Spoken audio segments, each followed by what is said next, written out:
Show में साथ देने का शुक्रिया। जब आप गुफ्तगू कर रहे थे तो हमारे एक नाजिर हैं मोहम्मद खान साहब सिंध से, उन्होंने इसी से रिलेटेड क्वेश्चन पूछा था जो मैं आप पुट कर देती हूँ कि 1998 में सिट साहब जब पाकिस्तान ने धमाके किए तभी इंडिया ने भी पोखरान में धमाके किए थे, तो क्या भारत को भी इसी नौयत की पाबंदी और सख्तियों का सामना अमेरिका की तरफ से करना पड़ा या सिर्फ पाकिस्तान के लिए था? ये बड़ी इंटरेस्टिंग कहानी है यहाँ और रिपोर्टिंग है कि इंडिया पोखरान के अंदर 2-3 साल से 1995, 96 ऑन 6, 97 ऑनवर्ड्स इंडिया तैयारी कर रहा था फॉर अ न्यूक्लियर टेस्ट। मगर उस वक्त की जो इंडियन हुकूमत थी वो खौफज़दा थी कि इंडिया का जो सारा स्टांस था of a peaceful nuclear program, और आपको याद होगा इंडिया बहुत अपना सेक्युलर इंडिया का बहुत इमेज था, peaceful secular India, the land of Buddhist, the land of Jains, बड़ी हिंदू रिलीजन, बड़ी peaceful religion and so on and so fourth. तो ये इसकी वजह से वो सोचते थे कि टेस्ट कर लें, फिर सोचते थे कि नहीं हमने नहीं करना, फ़ायदा क्या, ज़रूरत नहीं है, there is no point in testing, हम कोई कंपटीशन में तो नहीं है with the rest of the global world. ये कांग्रेस की ये पोजीशन थी और बीजेपी की भी यही पोजीशन थी। मगर फिर बीजेपी के अंदर आरएसएस वगैरह का बड़ा प्रेशर माउंट होना शुरू हो गया और जैसे ही बीजेपी की 1998 के अंदर नई इलेक्शन हुई तो उसमें बीजेपी की गवर्नमेंट बन गई और वो जो नया लीडर आया है उस वक्त वाजपेयी साहब वाज द न्यू लीडर और बहुत प्रेशर था from the right wing of the BJP. तो बीजेपी ने ये फैसला किया कि अब कम वॉट एवर हैपन्स हमें अब न्यूक्लियर टेस्ट करना ही करना है। वो जाहिर है, वो आपको पता है उनका तो फ़लसफ़ा ये था ना, हिंदू सिविलाइजेशन।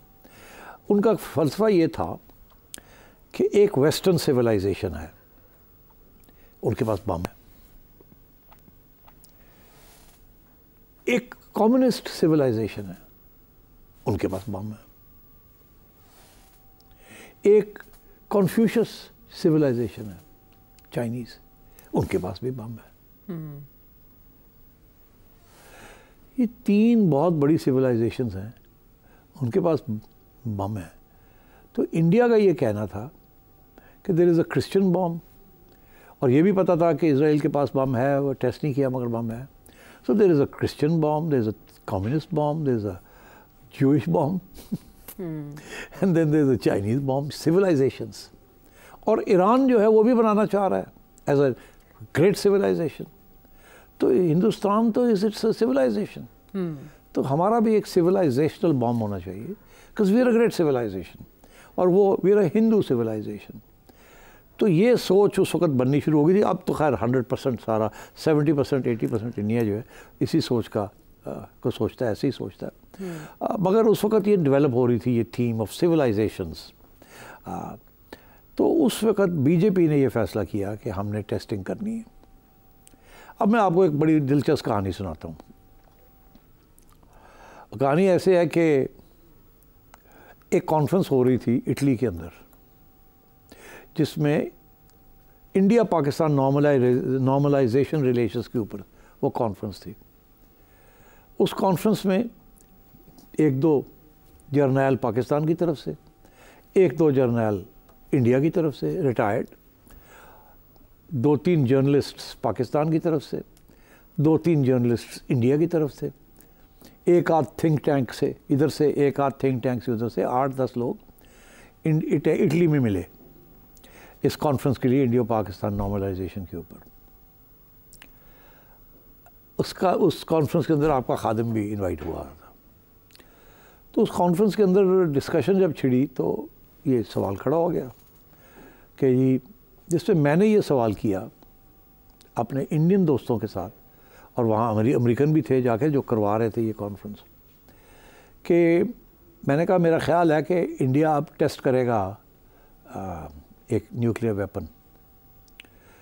तो मेरा सवाल ये है कि अगर इंडिया टेस्ट करता है न्यूक्लियर वेपन तो आप लोगों का क्या ख्याल है, पाकिस्तान को भी टेस्ट करना चाहिए या नहीं करना चाहिए? तो ये सवाल मैंने खड़ा कर दिया। उसके ऊपर जो इंडिया से जो 1-2 सहाफ़ी थे दे गॉट वेरी अपसेट। अब मुझे आज तक याद है, मैं नाम नहीं लूँगा सहाफ़ी का, कहने लगे यार सेठी, हर दफ़ा कोई ऊँट पोखरान में इधर उधर होता है तो आप लोग शुरू हो जाते हैं कि हम टेस्ट करने लगे हैं। तो ऐसी तो है ही कोई नहीं बात, सवाल ही पैदा नहीं होता कि इंडिया न्यूक्लियर वेपन टेस्ट करे।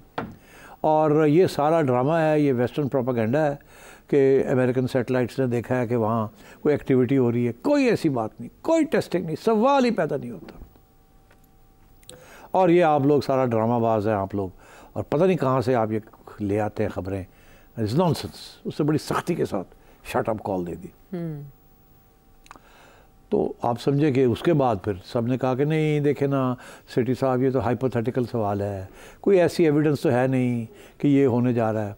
मैं डट गया, मैंने कहा नहीं, मुझे लग रहा है, मेरा एनालिसिस कर रहा है कि इंडिया बीजेपी ये करेगी, तो मेरा सवाल रेलेवेंट है। चले आप ये बात छेड़ते ऐसे नहीं है और दे कि अगर इंडिया ने किया तो फिर हमें क्या करना चाहिए। चलो आप ऐसे कर दें। मैं नहीं कहता कि वो करने लगे और हम क्या करें, मैं कहता हूँ अगर वो करते हैं तो आप। बहरहाल जी वो डिबेट उन्होंने नहीं की and we broke for lunch. अच्छा। लंच के दौरान इंटरनेशनल हेडलाइंस आई कि इंडिया ने पोखरान के अंदर न्यूक्लियर टेस्ट कर दिए। अब वहाँ पर कुछ ऐसा आप सोचे कि एक घंटा पहले लड़ाई झगड़े हो रहे थे, मुझे गालियाँ पड़ रही थी कि आपने ऐसा सवाल क्यों किया, और एक घंटे के बाद पता लगा कि वहाँ तो टेस्ट हो गया, अभी हुआ है। वो आपको भरपूर तरीके से रद्द कर रहे थे। तो मुझे रद्द कर रहे थे, तो बस वो कॉन्फ्रेंस ही ख़त्म हो गई, क्योंकि इंडियंस तो फ़ौरन उठे वहाँ से और भागे कि जी इससे बड़ी खबर तो है कोई नहीं, हम सब जा रहे हैं, हमारे अखबार है, हमारा ये है। सारे उठ के भागे वहाँ से, इटली से, और वो जनाब कि जी हमने पहुँचना है वहाँ, कॉन्फ्रेंस कॉल ऑफ हो गई।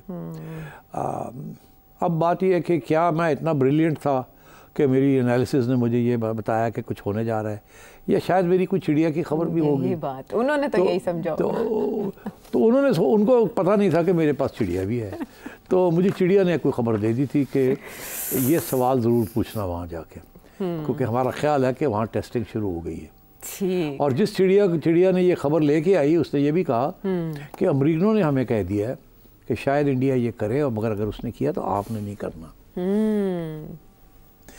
तो मुझे ये कहा गया कि आप इस कॉन्फ्रेंस में ज़रा बात छेड़िएगा। अच्छा। कुछ जवाब तो हमें मिले। हमें शक है कि इंडिया करेगा, हमें अमरीकनों ने कहा है कि अगर इंडिया ने कहा आपने कुछ नहीं करना। इसका मतलब है अमेरिका को भी शक था। ठीक। तो बात ये है कि ये इंडिया ने जब न्यूक्लियर टेस्ट किया तो अमरीकनों को पता था, अमरीकन उसको रोक नहीं सके। उसकी वजह एक थी कि इंडिया अमेरिका से कोई पैसे नहीं लेता था, इंडिया अमेरिका से कोई हथियार नहीं लेता था, इंडिया अमेरिका को एक्सपोर्ट करता था, इंपोर्ट नहीं करता था उतना। इंडिया की कोई डिपेंडेंस नहीं थी ऑन अमेरिका।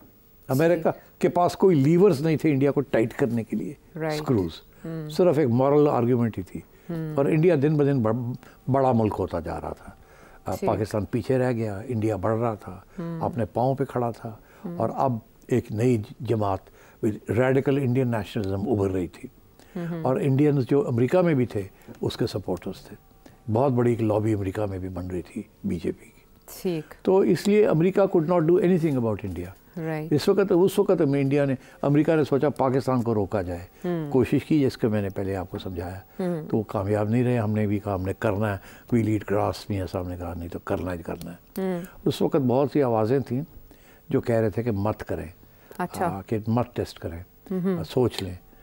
और क्लिंटन ने इनको 3, 4, 5, 6 अरब डॉलर का भी वादा किया था कि अगर आप नहीं करते तो हम आपका ख्याल करेंगे। मगर पाकिस्तान की इस्टेब्लिशमेंट और मियां साहब की पार्टी, इनका ये फ़ैसला था कि हमने करना है, इसके अलावा हमारे पास चारा नहीं है कोई। तो वो दिन है और आज का दिन है कि ये न्यूक्लियर बॉम्ब की वजह से इंडिया की जो एग्रेसिव इंस्टिंक्ट्स हैं about Pakistan, strategic strikes, surgical strikes, ये धमकी वो धमकी रह जाती है, कुछ नहीं होता। बिकॉज हमने एक मुआहदे से इनकार कर दिया साइन करने। हाँ। मुआहदा ये है कि सारी दुनिया कहती है, और इंडिया ने भी ये कहा है कि India will not be the first to use nuclear weapons. इसे कहते हैं नो फर्स्ट स्ट्राइक। पाकिस्तान को कहा गया आप भी कह दें कि ये साइन कर दें ये ट्रीटी, कि आप पहले मुल्क नहीं होंगे जो न्यूक्लियर वेपन्स इस्तेमाल करेंगे अगर आपको जंग हो जाती है इंडिया के साथ। पाकिस्तान ने कहा हम नहीं साइन करेंगे, बिकॉज हमारे पास एक ही डिटेरेंस है, और वो ये है, अगर कल हमको पता चलता है कि इंडिया की फ़ौज जो कि 4 गुना ज़्यादा है हमसे, और वो अगर आ जाती है, हमारी जंग छिड़ जाती है, और वो हमें लगता है कि पाकिस्तान को तोड़ने लगे हैं, तो हम इस्तेमाल कर सकते हैं और हम करेंगे। ठीक, ये है हमारा डिटेरेंस। हाँ, अब उसके बाद पाकिस्तान ने अब टैक्टिकल न्यूक्लियर वेपन्स भी बना लिए हैं कि अगर इंडिया की आर्मी जो है पाकिस्तान के अंदर आ जाए, डेजर्ट के अंदर या कराची लाहौर का रास्ता काटने की कोशिश करे, तो we may be threatening to use tactical nuclear weapons. कि हमने इंडिया के ऊपर नहीं किए, इंडियन आर्मी इनसाइड पाकिस्तान के ऊपर हम कर सकते हैं। तो वो टैक्टिकल वेपन्स बना लिए गए हैं और मेरा ख्याल है that is what is why अब इंडिया पाकिस्तान का वॉर नहीं होता। बिल्कुल, and I think the nuclear deterrence is its place. और ये तब की तवाज़न कायम रखे हुए है।